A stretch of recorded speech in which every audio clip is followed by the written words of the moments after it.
ڕۆمان نووسان ناودارەکەی کورد لە ناوجەرگەی واشنگتن دیسی لە نێو ئاپۆرای کوردی ئەم دەڤەرە و خەڵکی بیانی بڵاوکردنەوەی دواهەمین هەناری دنیا بە زمانی ئینگلیزی جیهانی خوێندنەوەی ئەم وڵاتە پڕخوێنەرە ئاوەدان نەکاتەوە.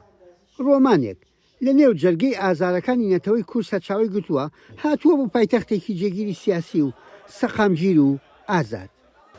بێگومان گەیاندنی ئەدەبیاتی کوردی بە زمانەکانی تر تەرجەمەکردنی بۆ زمانەکانی تر هەر زمانێک بێ زمانە خۆرهەڵاتیەکانی تر بێ زمانە ئەوروپیەکان بێ بایەخێکی زۆ گرنگی هەیە لە یەکەم لە ناساندنی ئەدەبیاتی کوردیە، دووەم لە ناساندنی کێشەی کووردا، واتە پرسیارەکە بەستەنیا پرسیارێکی ئەدەبی نیە، لامان کاتە پرسیارێکی سیاسیشە، چونچە هەموو کتێبێکی کوردی هەموو تێکستێکی کوردی لەگەڵ خۆیان بەشێک لە ئازارەکانی ئینسانی کورد دەباتە دەرەوانەیە. ڕاستیەک هۆکار زۆرن بۆ ئەوەی کە کتێبی کوردی تا ئەندازەیەکی زۆر نەیتوانیوە گەشە بکات وە لە بڕواتە دەرێ لە سنوورەکانی کوردستان. کتێبخانەی کوردی تژیە بە ڕۆمانی سەرنجبەر بەختیار وتەنی کتێبخانەی کوردی دەوڵەمەندە بۆ هێنانە دەرەوەشیان دەستێکی ئەمینی دەوێت. بۆ خۆم وەکو شخصی خۆم زۆر کاتە بە ویسومە کە کللتوری کوردی کە ئەدەبی کوردی بە هاوڕەکانم بۆ کەسانی کە ویسومە لێرە بناسیێنم سەرشێکی سەرچاوەیەکی وا گەورە لە بەردەستانیە، جا بە تایبەتیش ئیشێکی وەکو ڕۆمانوسێکی گەورەی وەکو بەختیار عەلی و بەڕاستی تەرجەمەیەکی جوانیش کراوە کە عەبدولکەریم کردوتی، لەبەرەوە زۆر گرنگە بەڕاستی ئەو دنیابینی و ئەو ئیش ئەدەبیانی ئەو بیرۆکە گرنگانەی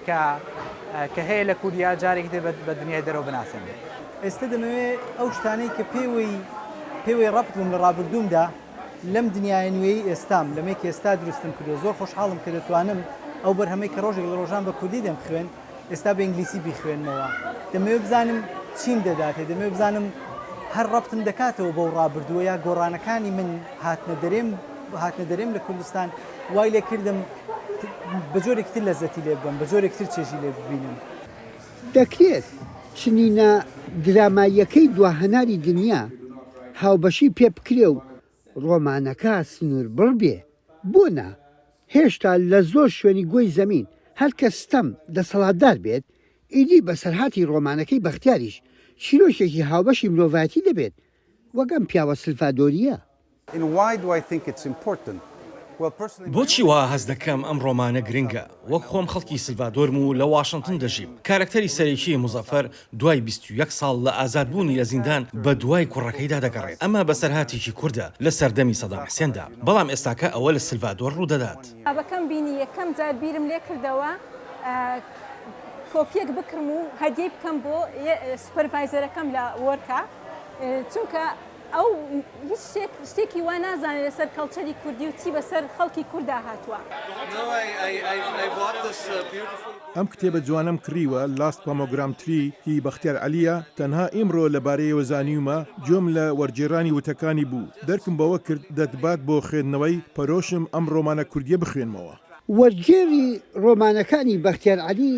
دەشێ زۆر بوێر بێت، خوڵایی تێکست و فەلسەفە و کلوکی ڕۆمانەکانی ئەم ڕۆمان نووسە کووردە بۆ بیانیەکان بگێڕێتەوە. ئەگەر بێن ئێستا ئیشەکانی وەرگێڕانی ڕۆمانەکانی بەختیار عەلی بێگومان زمانێکی تایبەت بەخۆی هەیە، لە هەندێک شوێنە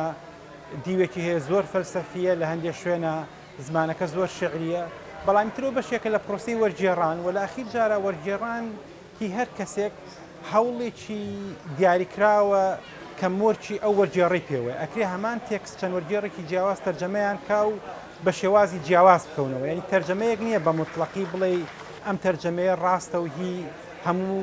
وەرگێڕانەکانی تر هەڵەن. گیرمە 10 ساڵەوە پێشێمەنی گەران بووین، ئەمان نووسەری زۆر بەتوانامان هەیە، زۆر داهێنەرمان هەیە، بەنمونە بەختیار عەلی کە کارەکانی تەرجەمە نەکراوە، بۆیە هەر لەگەڵ وەرگێڕانی یەکەمین ڕۆمانی کە بەختیار عەلی ئەو بەجیهانی بوو، ئەو دەنگدانە گەورەی هەبوو وەرگێڕانی کارەکانی چەندین خەڵاتی گرنگی وەرگێت، ئەوە بۆ من هەم وەک کوردێک هەم وەک نووسەرێک زۆر مای خۆشحاڵیە. بیریارەکەی کورد جگە لە خەمی وەرگێڕان خەمێکی دیشی بە کۆڵەوەیە، چۆن ڕۆمانەکەی لە وڵاتی فارس لەسەر مەشقەکانە دەخوازێ سەنگی ڕۆشنبیری لە چاو دەقە کوردیەکەی لێرەش پێشڕەو بێت.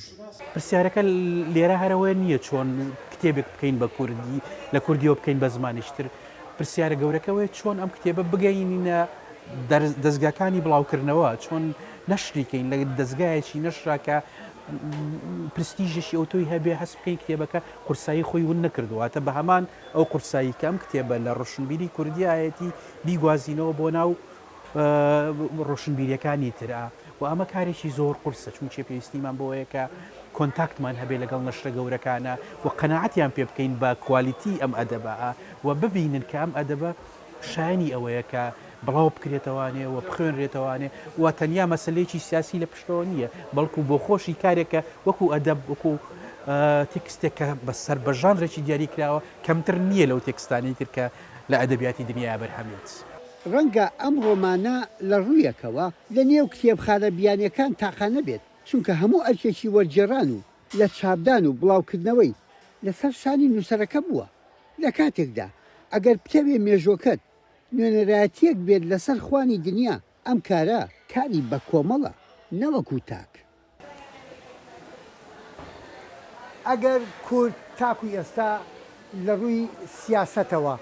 نەتەوەکەی بە دنیا ناساند بێ ئەوە دەرگایەکی فراوان لەبەردەستدایە لە ڕێگەی کتێبەکانەوە